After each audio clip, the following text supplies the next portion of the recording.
அஸ்ஸலாமு அலைக்கும். நான் உங்கள் ஷிஃபா குக்கிங்லேருந்து பேசுகிறேன். இன்றைக்கி நம்ம என்ன ரெசிபி பார்க்க போகிறோன்னா, ஒரு சூப்பரான ஹெல்த்தியான ஸ்நாக்ஸ் ராகி வடை. வாங்க என்னோடய ஸ்டைலில் எப்படி செய்கிறதுன்னு சொல்கிறேன். ஒரு பவுலில் 1 கப் ராகி மாவு எடுத்துக்கிறேன். 1 கப் மாவுக்கு 1/4 கப் உடச்ச கடலை எடுத்துக்கிறேன். அதில் 2 பெரிய வெங்காயத்தை பொடியாக கட் பண்ணி சேர்த்துக்கிறேன்.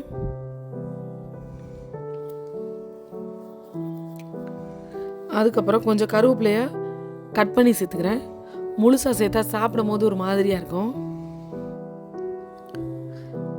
அதுக்கப்புறம் கொஞ்சம் புதினா, கொஞ்சம் கொத்தமல்லி ரெண்டையும் கலந்து கட் பண்ணி இதில் சேர்த்துருக்கேன். ஒரு 5-6 பச்சை மிளகாயை கட் பண்ணி இதில் சேர்த்துக்கிறேன். பச்சை மிளகாய் மட்டும் கொஞ்சம் அதிகமாக சேர்த்துக்கோங்க.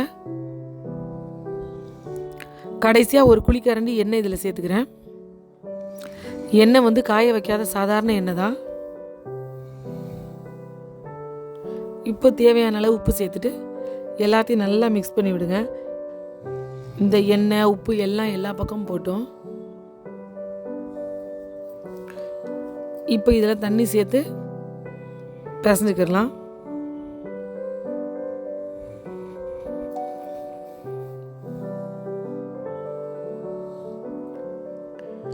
இதை எங்கள் ஊர் பக்கம் எல்லாமே இதை கேப்ப மாவுன்னு தான் சொல்லுவோம். இங்கே தான் எல்லோரும் இதை ராகின்னு சொல்கிறனால நானும் இப்போ ராகின்னு சொல்லி வீடியோவில் சொல்கிறேன்.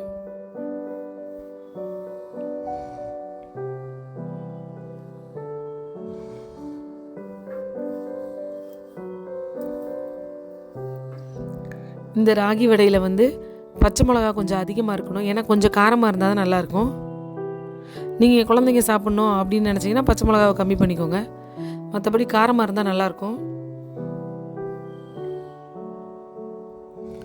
ரொம்ப கெட்டியாக இருக்கக்கூடாது, கொஞ்சம் தளர்த்தியாக பிணைஞ்சுக்கோங்க. அப்போ தான் வடை கொஞ்சம் சாஃப்டாக இருக்கும். பாருங்கள், இந்த மாதிரி கொஞ்சம் கொலகொலப்பாகவே பிணைஞ்சுக்கோங்க.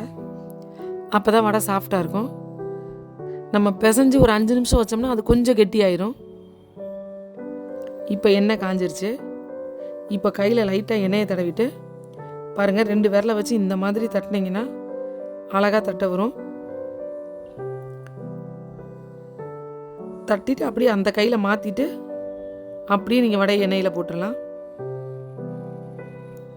இப்போ மறுபடியும் தட்டி காமிக்கிற பாருங்க.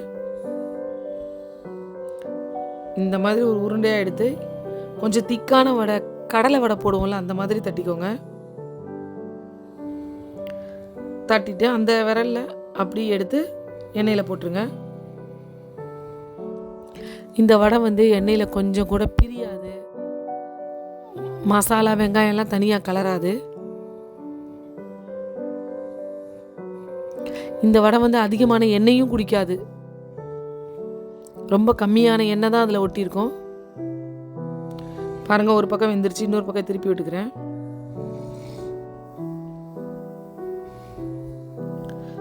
நல்ல ஒரு மீடியம் ஃப்ளேம்லேயே வேக விடுங்க. பாருங்க, நல்லா வெந்துருச்சு. இப்போ நம்ம வடையை வெளியே எடுத்துடலாம். டக்குன்னு ஒரு சூப்பரான ஈவினிங் ஸ்நாக்ஸ், அதுவும் ஹெல்த்தியான ஈவினிங் ஸ்நாக்ஸ்.